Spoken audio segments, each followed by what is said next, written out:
ሰላም ጤና ይስጥልኝ። የጉበት ቫይረስ በእርግዝና ወቅት በተለይ አሳሳቢ እንደሆነ ያውቃሉ? ዛሬ እስኪ እሱን እናያለን። ዶክተር ፍቃደ ነኝ ከቅዱስ ገብርኤል ጠቅላላ ሆስፒታል።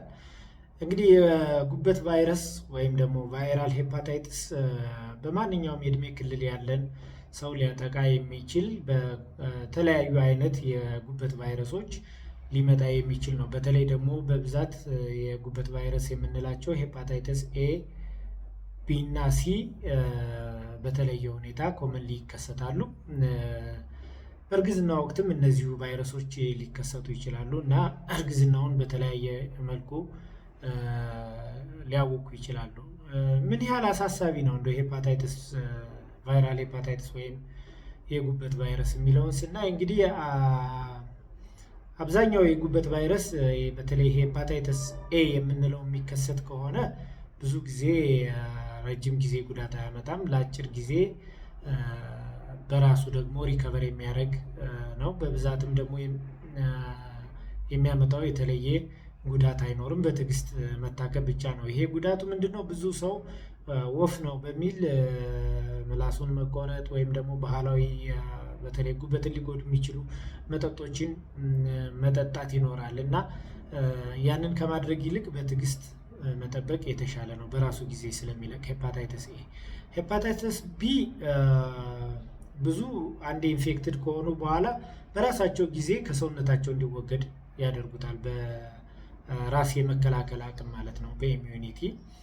አንዳንዶች ግን ድንገተኛ የጉበት መቆጣትና መጎዳት እንዲሁም ደግሞ ተሸካሚ ሆነው ለረጅም ጊዜ አንዳንዴ ደግሞ ረዘም ላለ ጊዜ ይቀጥልና ወደ የጉበት ካንሰርም ድረስ ሊሄድ የሚችልበት ሁኔታ ይኖራል። ሄፓታይተስ ቢ ታክሞ ይድናል ማለት አስቸጋሪ ነው። አንዴ እንትን ካለ ምልክቶቹን ግን ማከም ይቻላል።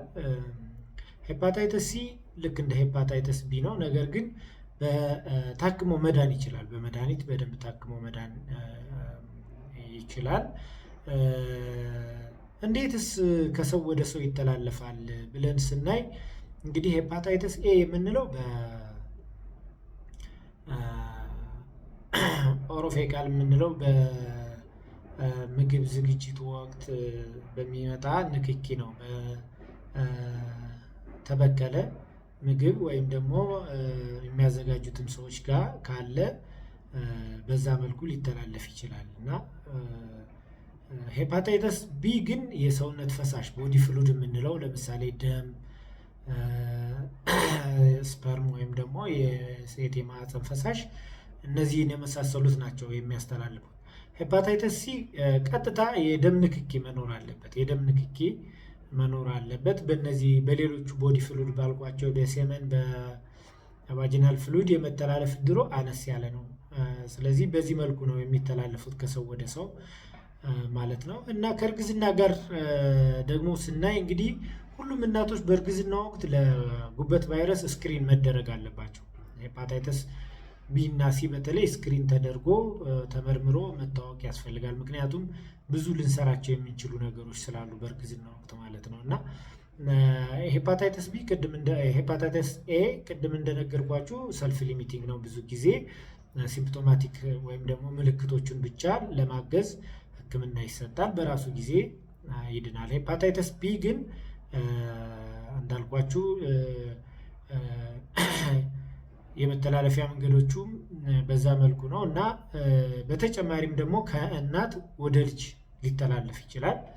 እናትየዋ በእርግዝና ወቅት ስክሪን መደረግ ወይም ምርመራ ማድረግ አለባት። ለሄፓታይተስ ቢ ሲም ወደ ልጅ እንዳይሄድ ምን ማድረግ እንችላለን የሚለውን አብረን የምናይ ይሆናል። አንድ እናት የቫይረሱ በደሟ ውስጥ መገኘቱ ከተረጋገጠ ክትትል ያስፈልጋታል። ያው ብዙ ጊዜ ምልክቶቹ ከብዙ ህመሞች ጋር ተመሳሳይ ናቸው፣ ግን አይን ቢጫ መሆን ድረስ ከመጣ በሕክምና መረዳት ያስፈልጋል ማለት ነው። እርግዝና ላይ ያለች እናት ግን ወደ ልጁ እንዳይተላለፍ ማድረግ የምንችለው ያው ክትባት ነው።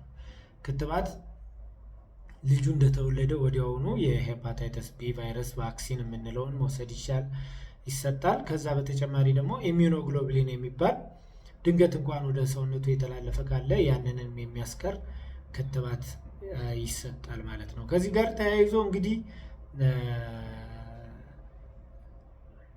እርግዝና ላይ ምን ለውጥ ያመጣል? የመውለጃ መንገድን ይቀይራል ወይ ብለው የሚጠይቁ እናቶች፣ በፍጹም እዛ ጋር የመውለጃ መንገድ በሄፓታይተስ ቢ በሰውነት ውስጥ ቢኖርም አይቀይርም። ሄፓታይተስ ሲም እንደዛው። ሌላው ደግሞ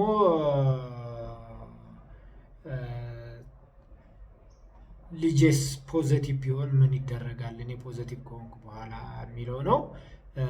ለሱም በህፃናት ሕክምና በኩል ክትትል መደረግ ይኖርበታል። ያው ሁሉንም አይነት ጥቃት ሊያመጣ ይችላል፣ ነገር ግን በሕክምና ለውጦች ይኖሩታል፣ ክትትል ይደረጋል ልጁ ማለት ነው። ሄፓታይተስ ሲም ተመሳሳይ ነው።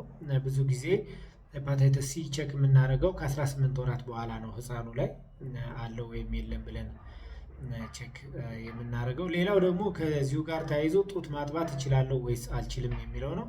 ጡት ማጥባት ይቻላል በሁለቱም በሄፓታይተስ ቢም በሄፓታይተስ ሲም ጡት ማጥባት ይቻላል። ያን ያህል የመተላለፍ እድሉ አነስ ያለ ስለሆነ በተለይ ሄፓታይተስ ሲ ቀጥታ የደም ንክኪ ሲኖር የሚተላለፍ ነው የሚሆነው እና በእርግጥ ሴክሹዋል ኮንታክት ወይም ደግሞ በግብረ ስጋ ግንኙነትም የመተላለፍ እድል አለው፣ ግን እንደ ሄፓታይተስ ቢ አይደለም። ሄፓታይተስ ቢን እንዲያው ለማወዳደር ያህል ከኤችአይቪ ጋርም ስናተሳስረው በከፍተኛ ሁኔታ የመተላለፍ እድል ያለው እና ብዙ እርግዝና ላይ ያሉ ሴቶች ላይም የምናገኘው የቫይረስ አይነት ነው ሄፓታይተስ ቢ። ስለዚህ በዋናነት ከእናት ወደ ልጅ እንዳይተላለፍ ማድረግ መቻል አለብን።